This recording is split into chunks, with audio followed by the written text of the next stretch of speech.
تکلیف دہ چیز پڑی ہوئی ہے تو اس کو ہٹا دو، یہ بھی ایمان کا ایک حصہ ہے اور ایمان کا ایک شعبہ ہے، ایمان کی ایک برانچ ہے۔ یاد رکھیے گا، جس طرح راستے سے تکلیف دہ چیز کو ہٹا دینا ثواب ہے، اسی طریقے سے جان بوجھ کر راستے میں تکلیف دہ چیز کو ڈالنا یہ گناہ ہے۔ ہم نے کیلا کھایا، چھلکا پھینک دیا، 20 سڑک پہ چلا گیا۔ ہم نے کوئی پھل کھایا، اس میں کانٹے لگے ہیں، کانٹے اٹھا کے ہم نے پھینک دیا۔ ہمارے گھروں میں اکثر ایسا ہوتا کہ جھاڑو لگائی، کوڑا اٹھایا اور ڈال دیا اپنے گھر کے دروازے کے باہر، لوگ گزر رہے ہیں اور بیچارے تکلیف محسوس کر رہے ہیں۔ یہ ساری کی ساری چیزیں تکلیف دینے کے معنی میں آتی ہیں۔ تکلیف دینے کے معنی میں تو بہت سی چیزیں آتی ہیں۔ ابھی دیکھیے گا، یہ مہینہ گزر جائے اور اگلا مہینہ جیسے ہی شروع ہوتا ہے، رمضان کا مہینہ شروع ہو جائے گا، اور رمضان کا مہینہ جیسی آئے ویسے دیکھیے گا، ہمیں نہیں معلوم آپ کے علاقے کا حال کیا ہے، لیکن ہمارے یو پی میں آئیے، لکھنؤ میں آئیے، اٹاوا میں آئیے، شہروں میں بڑے بڑے رمضان میں رات کا 2 بجے ہی مائک پکڑ لیں گے مسجد کا اور چیخنا اور چلانا شروع کر دیں گے، روزدار بھائیو اٹھیے، سحری کیجئے، روزے کے لیے تیار ہو جاؤ، ہماری ماں بہنیں اٹھیں، سحری بنائیں، روٹی پکائیں، سحری تیار کریں۔ وہ سمجھتے ہیں کہ بہت بڑا ثواب کا کام ہم کر رہے ہیں، روزے دار لوگوں کو اٹھا رہے ہیں۔ کس نے اتھارٹی دی آپ کو؟ کس نے پاور دیا؟ اب آپ کہو گے مولانا صاحب، روزے دار لوگوں کو روزہ رکھنے کے لیے اٹھانا کیا گناہ ہے؟ میرے بھائیوں، آپ تکلیف دے رہے ہیں، آپ نہیں اٹھا سکتے، کیوں اٹھا رہے ہیں آپ؟ کس نے کہا کہ یہ طریقہ آپ اپنائیے؟ ارے جس کو روزہ رکھنا ہے، آج کل گھڑیاں ہیں، موبائل ہے الارم والا، اس کو معلوم ہے آج کل آپ تمام سافٹ ویئر آتے ہیں، آپ اس میں لوڈ کر لیں، دیکھ لیں کہ کب سحری کا ٹائم ختم ہو رہا ہے۔ آپ اپنے حساب سے اٹھیے، سحری کیجئے، اور آپ جو ہے خود اپنا طریقہ اپنائیے، کسی کے محتاج مت رہیے، کیونکہ آپ کو روزہ رکھنا ہے۔ کچھ ایسے لوگ بھی ہیں شریعت نے جن کو روزے کی رخصت دی ہے، آپ کون ہوتے ہیں ان کی نیند میں ڈسٹرب کرنے کے لیے؟ مان لیجیے بہت بوڑھا آدمی ہے، نہیں روزہ رکھ سکتا ہے، اب وہ صرف فدیہ دے کر کام چلا رہا ہے، اس کی دوا چل رہی ہے، وہ بیچارہ ڈپران 5 mg 10 mg کی لے کے سو رہا ہے، اس کو ڈاکٹر نے دوا کے ساتھ نیند کی گولی بھی تجویز کی ہے، وہ نیند نہیں آتی ہے اس کو، وہ جب تک نیند کی ٹیبلٹ نہیں لیتا ہے سوتا نہیں ہے۔ اب بیچارہ وہ عشاء کی نماز کے بعد سویا تھا، اس کو 11 بجے نیند آئی تھی کہ 2 ہی بجے آپ نے مائک پکڑ کے اور زوردار آواز میں شور مچانا شروع کر دیا اور اس بوڑھے کی نیند میں ڈسٹرب آپ نے کر دیا۔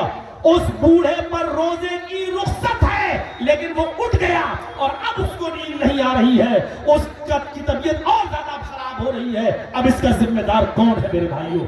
مجھے بتائیے آپ، اس کے اوپر تو روزہ نہیں تھا، شریعت نے کہا تھا کہ فدیہ دے دے، وہ ایک مسکین کو کھانا کھلاتا، اس کے لیے کافی تھا، اتنا وہ کر لیتا۔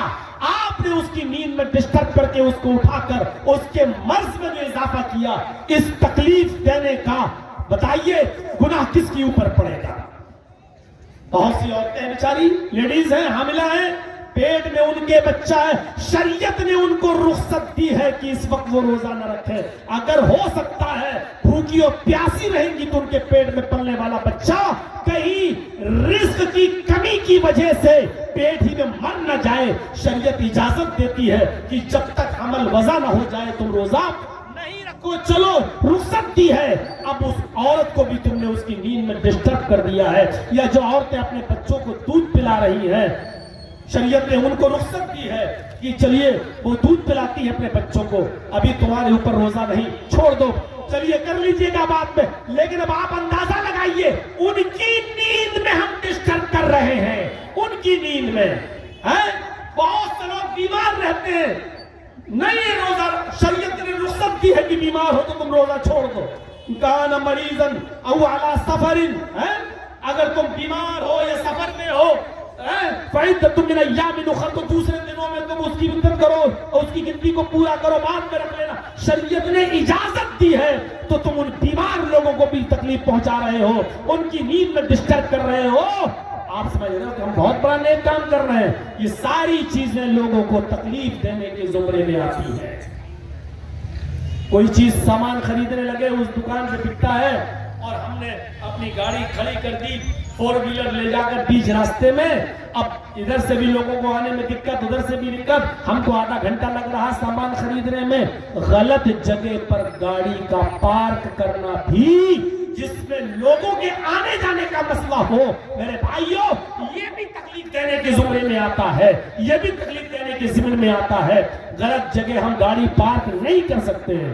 شادی ہونا ہے ہماری بیٹی کی, لوگ آئیں گے, 300-400 آدمیوں کو کھانا کھلانا ہے, گھر کے باہر آنے جانے کا راستہ ہے, ہم نے وہی ٹینٹ ڈال دیا ہے. اب بیچارے لوگ گھوم کر 2 کلومیٹر سے جا رہے ہیں اور وہاں سے آنا جانا. میرے بھائیوں, آپ کو یہ اختیار نہیں ہے کہ راستے کو آپ جام کریں گے اور آنے جانے کے والے لوگوں کو آپ تکلیف دیں گے. ہو سکتا ہے کوئی ایمرجنسی مریض بیچارہ جا رہا ہو اور اس کو 2 کلومیٹر یا 5 کلومیٹر کا سفر طے کر کے پھر آگے جانا ہو.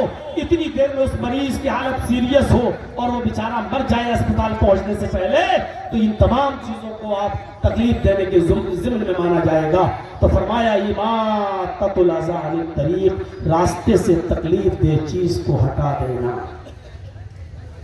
یہ بھی ایمان کا ایک حصہ ہے. 2 چیزیں, تیسری چیز کی طرف آئیے جو ہماری تقریر کا ایک حصہ ہے. والحیاء شعبۃ من الایمان, حیا ایمان کا ایک شعبہ ہے. حیا بھی ایمان کی ایک برانچ ہے. شرم و حیا اور اہم چیز ہے میرے بھائیوں. شرم و حیا کے تعلق سے بخاری شریف کی یہ حدیث اگر آپ کے سامنے رکھ دی جائے تو کافی ہے کہ اذا لم تستحی ففعل ما شئت. اللہ کے نبی صلی اللہ علیہ وسلم نے بہت چھوٹا سا جملہ کہا اور اس جملے میں سب کچھ چھپا ہوا ہے. آپ نے فرمایا اگر تیرے اندر شرم و حیا نہ رہی, شرم و حیا نکال لی جائے, اذا لم تستحی, اگر تیرے اندر سے حیا اٹھا لی جائے, اگر حیا نہیں رہے, شرم نکال دی جائے, ففعل ما شئت, تو پھر تو کر جو کچھ کرنا چاہے, تیرا دل جو کرنا چاہے وہ تو کر. یعنی جب شرم و حیا کسی انسان کے اندر سے نکل جائے گی تو پھر اس کے اندر وہ ہر برائی کا کام کرنے میں کوئی جھجک محسوس نہیں کرے گا. کیوں؟ کیونکہ شرم و حیا نہیں ہے. میں نے 20 سال پہلے کا زمانہ دیکھا ہے. ہماری ماں بہن بیٹیاں جو شرم کے ساتھ چلتی تھی, آج 20 سال کے بعد وہ شرم و حیا نہیں. اور آگے آنے والا زمانہ ہر دن پہلے دن سے زیادہ مزید خطرناک ہوتا جا رہا ہے. آج دیکھ لیجئے, پشچمی سبھیتا, ویسٹرن کلچر, مغربی تہذیب اتنی حاوی ہو چکی ہے کہ آج شرم و حیا کا جنازہ نکل چکا ہے. آپ یوٹیوب دیکھتے ہوں گے, فیس بک پہ آپ کی نظر ہوتی ہوگی, کتنی مسلم لڑکیاں آج کیسی کیسی ویڈیو اپلوڈ کر رہی ہیں. آپ جانتے ہیں کہ یہ لڑکی کہاں کی رہنے والی ہے. میں جس شہر لکھنؤ سے وابستہ ہوں, اس وقت میں جانتا ہوں میرے بھائیوں, انسٹاگرام پر لکھنؤ کی ایسی ویسی نہیں, بڑے بڑے حاجی اور بڑے بڑے تہجد گزار اور بڑے بڑے مولویوں کی لڑکیاں انسٹاگرام پر کس کس طریقے کی ویڈیوز بنا رہی ہیں. سر سے اوڑھنی غائب, کپڑے بھی اتنے شارٹ, شرم و حیا کا جنازہ نکل گیا. سچ کہا تھا اللہ کے رسول نے کہ اذا لم تستحی ففعل ما شئت, جب تیرے اندر سے شرم نکل جائے گی تو پھر تیرا جو دل چاہے گا وہ کرے گا. جب شرم ہی نہیں رہی تو اب کیا روک لوگے. آج ہم خود اپنی بیٹیوں کے ہاتھوں میں موبائل دے رہے ہیں, ٹی وی گھر کی شان ہو چکی ہے, اور کون کون سے سیریل اور کون کون سے ڈرامے آج چل رہے ہیں. اور افسوس یہ ہے کہ باپ بھی وہی بیٹھا ہے, بیٹی بھی بیٹھی ہوئی ہے, اور اس منظر کو دیکھ شرم و حیا نکل چکی ہے. سنن نسائی کی وہ روایت اٹھاؤ, اللہ کے نبی صلی اللہ علیہ وسلم اپنے گھر میں لیٹے ہوئے ہیں, حضرت عائشہ اس واقعے کو بیان کر رہی ہیں، فرماتی ہیں کہ اللہ کے نبی کا سطر ڈھکا ہوا تھا گھٹنے سے نیچے، سطر تو ڈھکا تھا، لنگی پہنے تھے اور بیچ سے وہ لنگی کھلی ہوئی تھی، یعنی سلی ہوئی لنگی نہیں پہنے تھے، کھلی ہوئی لنگی، تو ایسے لنگی بیچ سے کھلی ہوئی، جیسے ہماری یہ شیروانی آپ دیکھ رہے ہو، ایسے نہیں، یہ اس طریقے سے، یعنی گھٹنا تو ڈھکا ہے لیکن بیچ سے یہ دو حصے الگ۔ اللہ کے نبی کا سطر تو ڈھکا تھا لیکن لنگی بیچ سے دو حصوں، یعنی دو جگہ کھلی ہوئی تھی اور آپ لیٹے ہوئے تھے، گھر میں تھے۔ تھوڑی دیر کے بعد دروازے پہ دستک ہوئی، میں نے دروازہ کھولا، ابو بکر صدیق یعنی میرے ابو موجود تھے، آپ نے سلام کیا اور اندر آنے کی اجازت مانگی، اللہ کے نبی نے ان کو اندر آنے کی اجازت مانگی۔ اما عائشہ کہتی ہیں کہ اللہ کے نبی ایسے ہی لیٹے رہے، لنگی گھٹنوں سے نیچے رہی اور سطر بیچ سے کھلا۔ آپ تھوڑی دیر گفتگو میں لگے رہے ابو بکر سے، تھوڑی دیر کے بعد دروازے پہ دستک ہوئی، پھر دوبارہ دروازہ کھولا تو آپ سامنے عمر فاروق رضی اللہ تعالیٰ عنہ، انہوں نے سلام کیا اور اندر آنے کی اجازت مانگی، اللہ کے نبی نے اجازت دی، وہ بھی اللہ کے نبی کے پاس بیٹھ گئے۔ امی عائشہ کہتی ہے اللہ کے رسول لیٹے رہے، اٹھ کے نہیں بیٹھے، آپ کی لنگی نیچے رہی اور بیچ سے جو کھلا کا حصہ وہ کھلا رہا، یعنی سطر تو ڈھکا تھا، لنگی کھلی، دو حصوں۔ تھوڑی دیر کے بعد پھر دروازے پہ دستک ہوئی، پھر دروازہ کھولا گیا تو عثمان غنی رضی اللہ تعالیٰ عنہ ہے، کہا گیا اے اللہ کے نبی عثمان ہے، سلام کر رہے ہیں اور اندر آنے کی اجازت مانگ رہے ہیں۔ آپ نے سلام کا جواب دیا اور فرمایا عثمان کو تھوڑی دیر باہر کھڑا رکھو، تھوڑی دیر، ابھی اندر آنے کی اجازت بعد میں ملے گی، تھوڑی دیر باہر۔ اما عائشہ بیان کرتی ہیں کہ اللہ کے نبی صلی اللہ علیہ وسلم لیٹے تھے، اٹھ کے بیٹھ گئے، آپ نے اپنی لنگی کے اس حصے کو اس حصے کے اوپر کیا اور اس طریقے سے لنگی کو پھیلا لیا، یعنی سمیٹ لیا اور صحیح سے بیٹھ گئے۔ پھر آپ نے حضرت عثمان کو اندر آنے کی اجازت دی، حضرت عثمان اندر آئے، تینوں لوگوں نے گفتگو کی اور گھر سے چلے گئے۔ جب یہ تینوں گھر سے چلے گئے تو اما عائشہ کہتی ہیں میں نے پوچھا اے اللہ کے رسول آج میں نے ایک عجیب منظر دیکھا ہے، میرے ابو آئے، آپ لیٹے تھے اور لنگی گھٹنے سے نیچے تھی لیکن کھلی ہوئی تھی، ابو عمر آئے، آپ لیٹے رہے، لنگی سطر ڈھکا رہا لیکن لنگی بیچ سے کھلی رہی۔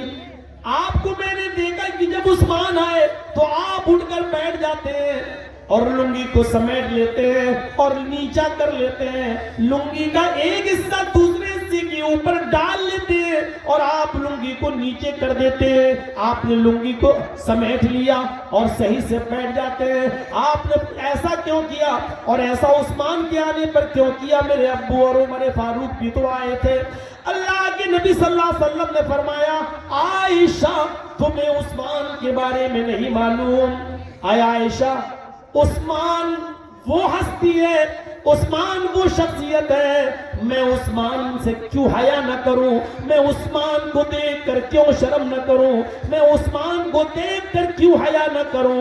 عثمان وہ شخصیت ہے جس سے آسمان کے فرشتے بھی حیا کرتے ہیں، آسمان کے فرشتے بھی عثمان سے شرماتے ہیں، آسمان کے فرشتے بھی عثمان سے حیا کرتے ہیں، تو پھر میں عثمان سے کیوں حیا نہ کروں؟ میرے بھائیوں حیا مردوں کی بھی شان ہے، صرف عورتوں کی شان نہیں، حیا مرد کو بھی ہے۔ حضرت عائشہ کہتی ہے کنواری لڑکی میں اتنی شرم و حیا نہیں ہوتی، کنواری لڑکی جس کی شادی نہ ہوئی ہو، کنواری لڑکی جتنی شرمیلی ہوتی ہے اور جتنی حیا اس میں ہوتی ہے اس سے بھی کہیں زیادہ شرمیلے اور کہیں زیادہ باحیا تھے جناب محمد رسول اللہ صلی اللہ علیہ وسلم۔ آپ کے اندر کنواری لڑکی سے بھی زیادہ حیا تھی۔ میرے بھائیوں حیا عورت کی زینت ہے، زیور ہے، اس حیا کو آپ اپنے اندر سے نہ جانے دیں۔ اگر ہماری ماں بہنیں سن رہی ہیں تو سنیں، حیا ایمان کا ایک شعبہ ہے۔ حیا کا اندازہ آپ اس بات سے لگا سکتے ہیں کہ اللہ کے نبی نے عورتوں کو مسجد میں نماز پڑھنے کی اجازت دی ہے، بلکہ یہاں تک فرمایا ہے کہ اے اللہ کے بندو اگر میری بندیاں تم سے مسجد میں نماز پڑھنے کی اجازت مانگے تو تم ان کو مت روکو. لا تمنعوا ما اللہ ان یصلین فی المسجد. اگر اللہ کی باندیاں مسجد میں نماز پڑھنے آئے تو ان کو مسجدوں میں جانے سے مت روکو. دیکھیے اجازت ہے, عورت مسجد میں جا سکتی ہے نماز پڑھنے, کوئی رکاوٹ نہیں ہے, جا سکتی ہے. لیکن ان سب کے باوجود اللہ کے نبی صلی اللہ علیہ وسلم نے حکم یہی دیا, آپ کا فرمان یہی ہے کہ عورت کی نماز اس کے اپنے گھر میں زیادہ بہتر ہے مسجد میں پڑھنے سے. مسجد میں نماز پڑھنا عورت کا جائز ہے. اگر وہ اپنے شوہر سے مسجد میں جانے کی اجازت مانگے تو شوہر کو نہیں روکنا چاہیے, اس کو اجازت دینا چاہیے. اللہ کے نبی نے فرمایا کہ اگر وہ آنا چاہے تو تم ان کو مت روکو, اجازت ہے, جائیں, جاتی بھی ہے. الحمدللہ اہل حدیثوں کی مسجدوں میں عورتوں کا جانا آج کل عام ہو چکا ہے, جا بھی نہیں ہے. لیکن ان سب کے باوجود غور کرو اللہ کے نبی کے اس فرمان پر کہ عورت کا اپنے گھر میں نماز پڑھنا زیادہ بہتر ہے مسجد میں نماز پڑھنے سے. عورت کا اپنے گھر میں اپنے برآمدے میں نماز پڑھنا زیادہ بہتر ہے کھلے صحن میں نماز پڑھنے سے. عورت کا اپنے کمرے میں, اپنی کوٹھری میں, اپنے بند کمرے میں جس میں وہ رہتی ہے اس میں نماز پڑھنا زیادہ افضل ہے برآمدے میں. گھر کے باہر نماز, گھر کے اندر جو برآمدہ ہوتا ہے اس برآمدے میں نماز پڑھنے سے, یعنی عورت جتنا اندر نماز پڑھے گی اور جتنا مردوں سے دور رہے گی اتنا زیادہ بہتر ہے, اتنا زیادہ افضل ہے. یہاں سے آپ اندازہ لگائیے, گھر میں شوہر ہوتا ہے, بھائی ہوتے ہیں, پھر بھی اللہ کے نبی کہہ رہے ہیں اس کا اپنے کمرے میں نماز پڑھنا زیادہ بہتر ہے برآمدے میں نماز پڑھنے سے. کچھ بھی ہو, گھر میں آنا جانا لگا رہتا ہے, کبھی خالہ کا لڑکا, کبھی ماموں کا لڑکا, کبھی چچا کا لڑکا, کبھی آس پاس پڑوس کے لوگ. تو اللہ کے نبی کیا کہتے ہیں, تو عورت کا اپنے بند کمرے میں نماز پڑھنا جس میں وہ رہتی ہے اپنے شوہر کے ساتھ, اس کمرے میں نماز پڑھنا زیادہ بہتر ہے اس کمرے کے باہر برآمدے میں نماز پڑھنے سے. یعنی جتنا وہ مردوں سے دور رہے گی اتنا زیادہ افضل ہے. یہ ہے عورت کی شرم و حیا کا تعلق. میرے بھائیوں, آج اس دور میں کیا تصور کر سکتے ہیں, آج کے دور میں کیا تصور کر سکتے ہیں؟ ایک چیز اور سمجھیے, ایک چیز اور کوشش کیجیے سمجھنے کی. چلیے عورتیں مسجد میں آ گئی, مسجد میں نماز پڑھنا اور پہلی صف کا ثواب. اللہ کے نبی فرماتے ہیں کہ اگر تمہیں یہ پتا چل جائے کہ پہلی صف میں نماز پڑھنے کا ثواب کتنا زیادہ ہے, پہلی صف میں نماز پڑھنے کا ثواب کتنا زیادہ ہے, تو لوگ پہلی صف کے لیے لڑنا شروع کر دیں گے, جھگڑا کرنا شروع کر دیں گے, قرآن اندازی کی نوبت آ جائے گی, پرچیاں پھینکی جائیں گی, جس کا نام نکلے گا اس کو آگے. یعنی اپنے آگے آنے کے لیے لوگ لڑیں گے. مان لیجیے ایک ہی ساتھ مسجد میں گھس گئے, اب کون آگے صف میں؟ فرمایا کہ لوگ لڑنے لگے. اگر پہلی صف میں نماز پڑھنے کا ثواب پتا چل جائے کتنا ہے تو لوگ قرآن اندازی کرنے لگیں گے, قرآن اندازی. اس سے آپ اندازہ لگائیے پہلی صف کا ثواب کتنا ہے. لیکن اللہ کے نبی صلی اللہ علیہ وسلم نے فرمایا خیر صفوف الرجال اولها وشرها آخرها. مردوں کی پہلی صف سب سے افضل ہے اور آخری صف, مردوں کی آخری صف ثواب اور برکت اور خیر کے اعتبار سے سب سے بری صف ہے. مردوں کی اول پہلی صف سب سے افضل صف ہے. لیکن عورتوں کے تعلق سے کیا فرمایا, خیر صفوف النساء آخرها وشرها اولها. عورتوں کی پچھلی صف, سب سے پیچھے والی صف ثواب کے اعتبار سے سب سے افضل اور بہتر ہے, اور خیر و برکت کی کمی کے اعتبار سے سب سے بیکار صف سب سے آخری سب سے اول والی صف ہے، یعنی عورت کی پہلی صف سب سے بیکار صف اور اس کی آخری صف سب سے افضل۔ غور کرو، جرجی صاحب نماز پڑھا رہے ہیں، میرے پیچھے 5 صفیں لگی ہوئی ہیں مردوں کی، 1 2 3 4 5، اس کے بعد پردہ پڑا ہوا ہے، اس کے بعد عورتوں کی صفیں لگی ہوئی ہیں، 5 صفیں عورتوں کی، ان میں جرجی صاحب کے پیچھے جو لوگ نماز پڑھ رہے ہیں پہلی صف میں مرد وہ سب سے افضل ثواب کے اعتبار سے، اور عورتوں کی 5ویں صف میں سب سے پچھلی والی جو صف لگی ہوئی ہے وہ ثواب کے اعتبار سے سب سے افضل، کیونکہ وہ عورتیں جو پیچھے نماز پڑھ رہی ہیں مردوں سے اتنا ہی زیادہ دور ہیں۔ آپ شرم و حیا کا اندازہ لگائیں گے؟ غور کیجئے، نماز، مسجد میں نماز، اور اس میں بھی سب سے پچھلی صف عورت کی سب سے بہتر، کیوں؟ کیونکہ عورت جتنی مردوں سے دور ہے اتنی خیر میں ہے، اتنی بھلائی کے اندر ہے۔ جب مسجد کے اندر یہ حال ہے کہ عورتوں کو مردوں سے دور رہنے کا حکم ہے، تو بازاروں میں، شادیوں میں ایک ساتھ بیٹھ کے کھانا کھانا، ایک ساتھ بیٹھ کے جانا، اور کالجز اور یونیورسٹیز میں ایک ساتھ لڑکیوں اور لڑکیوں کا بیٹھ کر پڑھنا، اور کالج کی کینٹین میں دونوں کا ایک ساتھ بیٹھ کے چائے پینا، میرے بھائیوں ذرا غور کیجئے اسلام کا اس سے کیا تعلق ہے؟ میرے بھائیوں، نکاح کے موقع پر کیا ہوتا ہے؟ اللہ کے نبی نے کہا کواری لڑکی ہے اور اس سے شادی ہو رہی ہے تو اس کی اجازت کیا ہے؟ اسے لڑکی سے اجازت لی جائے گی، لیکن اس سے زبردستی مت کہلواؤ کہ قبول کیا۔ ہمارے علاقے میں کیا ہوتا ہے ہمیں آپ کے علاقے میں نہیں معلوم، ہمارے یہاں کچھ لڑکیاں بیٹھی ہوتی ہیں، قاضی صاحب یا کوئی ایک وکیل ہوتا ہے اور 2 گواہ، وہ جاتے ہیں اور لڑکی سے کہتے ہیں کہ فلاں فلاں لڑکے کے ساتھ آپ کا نکاح کیا جا رہا، آپ کا مہر اتنا ہے، کیا تم نے قبول کیا؟ تو بیچاری بولتی نہیں ہے، خاموش رہتی ہے۔ زبردستی بلواتے ہیں، بیٹا قبول کیا؟ سر نیچے کیے ہوئے، بیٹا بتاؤ نا قبول کیا؟ تب اس کی سہیلیاں کوہنی مار مار کے کہتی ہیں ہاں کہہ تو قبول کیا، کہہ تو قبول کیا، تب بھی نہیں کہتی تو سہیلیاں کہلواتی ہیں کہ قبول کیا۔ جب تک وہ کہہ نہیں دیتی اور گواہ سن نہیں لیتے جو آتے ہیں 2 آدمی کہ ہاں ہاں سن لیا، تب تک اس کے دستخط نہیں کرائے جاتے ہیں۔ یہ سراسر شرعی تعلیم کے خلاف ہے۔ عورت کی شرم و حیا کا اتنا خیال رکھا ہے محمد رسول اللہ صلی اللہ علیہ وسلم نے، فرمایا کہ اس سے ایک بار پوچھ لو، اس نے سن لیا اور خاموش رہ گئی تو اس کی خاموشی کو ہی اس کی اجازت مان لو، اذنہا سماعتہا، اس کی خاموشی ہی اس کی اجازت ہے، مت کہلواؤ اس کے منہ سے کہ کہو کہ ہاں میں نے قبول کیا۔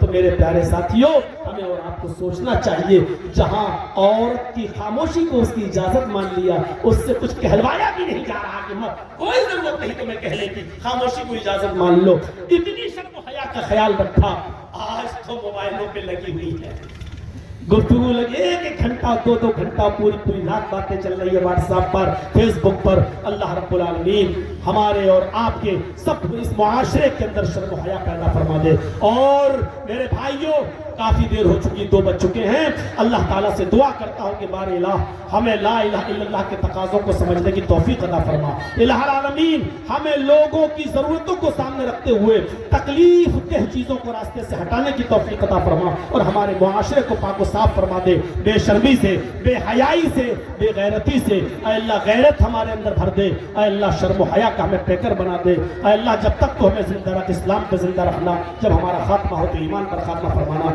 وما علینا الا البلاغ المبین، وآخر دعوانا الحمد للہ رب العالمین۔ السلام علیکم ورحمۃ اللہ۔